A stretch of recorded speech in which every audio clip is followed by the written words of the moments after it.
प्रश्न किया, बोले एक बस ऐसा भक्त हुआ है जिसका नाम है सुदामा,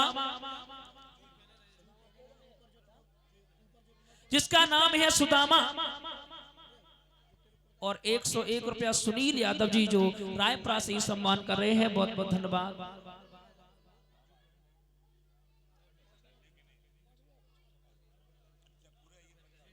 हाँ, और इसी बीच में श्रीमान वीरेंद्र फौजी, ये चाचा जी, ये पूरे 15,000 रुपया दान कर चुके, जो कहने के लिए कहे थे ये दे चुके हैं। तो ताली बजा दें सब लोग, बहुत बहुत धन्यवाद। ये सम्मान कर रहे हैं जो भी दान भागवत में दान करना चाह रहे थे, 15,000 का इन्होंने संकल्प लिया था, वो पूरा कर चुके हैं।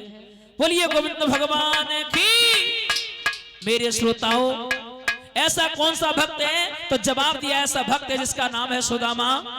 ये सुदामा कौन थे? एक विद्वान कहता, विप्र मोल एक विप्र का है, जिनकी पत्नी घंडका गामा, इनके जन्मे पुत्र सुदामा।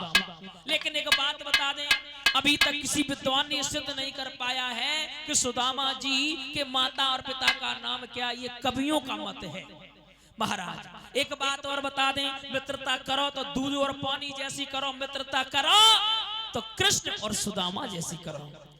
क्योंकि महाराज एक विद्वान कहता, आजकल के मित्र पहले के मित्र में बड़ो अंतर है। पहले के मित्र ऐसे थे, अगर दुख आ जाता था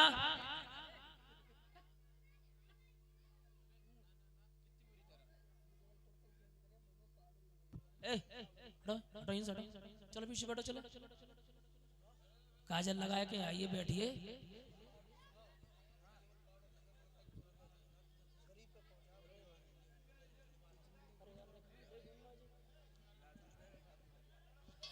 मेरे कथा के प्रेमी सज्जनों, उसी समय जब इतने शब्द सुने हैं महाराज, एक बात और बता दें, पहले के मित्र में आज के मित्र में बस जुई अंतर है। पहले के मित्र ऐसे थे, अगर मित्र के ऊपर दुख आ जाता था तो माता वो मन में विचार करते, ये दुख उनका है तो मेरा है। लेकिन आज के दुख, आज के मित्र कैसे महाराज के जेई न मित्र होई तुखारी, तिन्हि बिलो कहीं बात को भारी। और मित्र की एक सबसे बड़ी परिभाषा क्या है कि दो से तीन कर दे अलग, और मतलब लालच दाम, और दो सत्यवादी जब मिले तो दो से तीन को काम।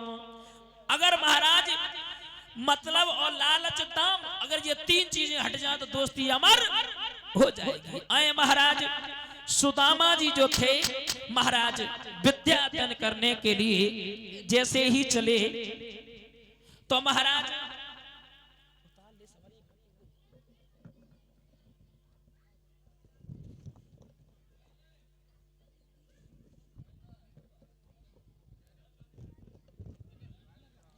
मेरे कथा के प्रेमी सज्जनों, एक दिन सुदामा जी विद्या अध्ययन करने के लिए चले। उसी समय महाराज वन में जाकर के इनके पैर में कांटा लग गया, और जब पैर में कांटा लगा, जो बात पहनाए वे आ जाए इधर, हाँ पहनाए ले तब तक भाग।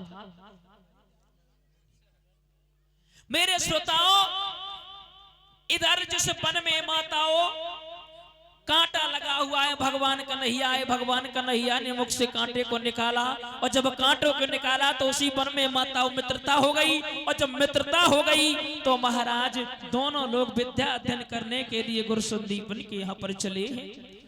एक दिन माताओं ये विद्या अध्ययन कर रहे थे। एक दिन गुरमैया ने जवाब दिया, कन्हैया से कहा, कन्हैया जाओ घर में ईगन की कमी है और ईगन को लेकर के आओ। तो मेरे कथा के प्रेमी सज्जनों, एक दिन गुरमैया बोली कि गुरमैया बोली दोनों बालक लकड़ी लेने को विदा करे।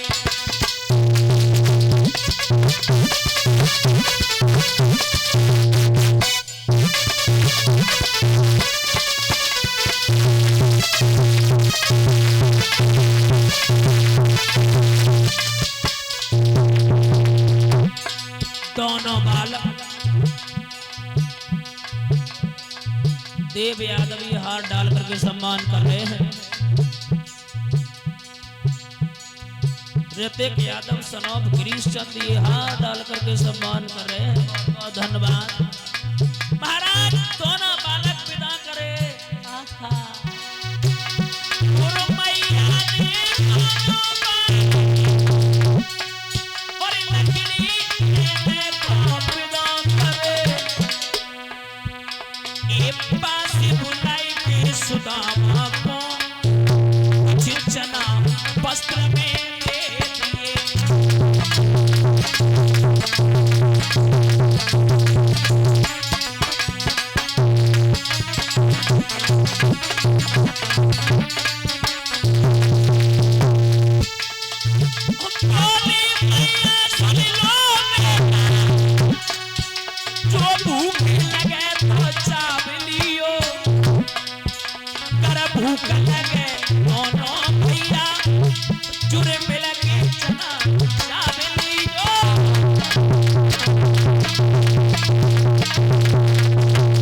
महा का महीना रहे, भगवान कन्हैया बोले सुदामा हमें तो चढ़ना भी नहीं आता।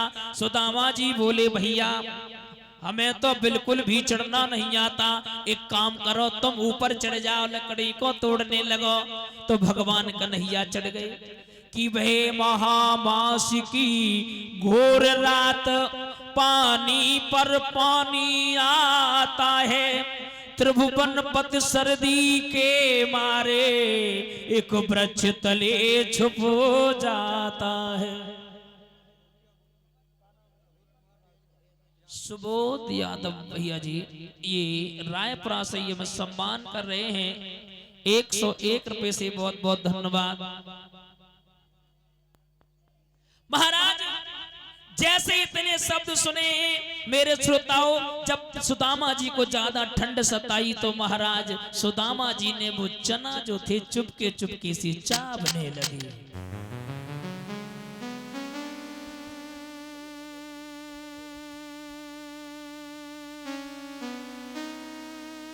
मेरे श्रोताओं वो चना को जब चावने लगे उसी समय भगवान कन्हैया ने जवाब दिया, ओरे भैया मुझे बहुत तेज से भूख लग रही है, मुझे भी कुछ खिला दे।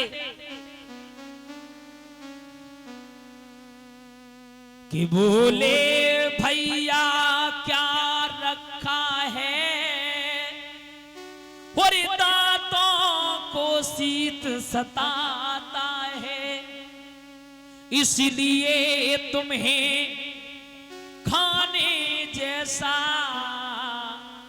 कट कट का शब्द सुनाता है। मेरे श्रोताओं जवाब दिया, भैया तुम्हें खाने जैसा कट कट का शब्द इसीलिए सुनाई देता है। उसी समय महाराज भगवान कन्हैया बोले, भैया कोई बात नहीं है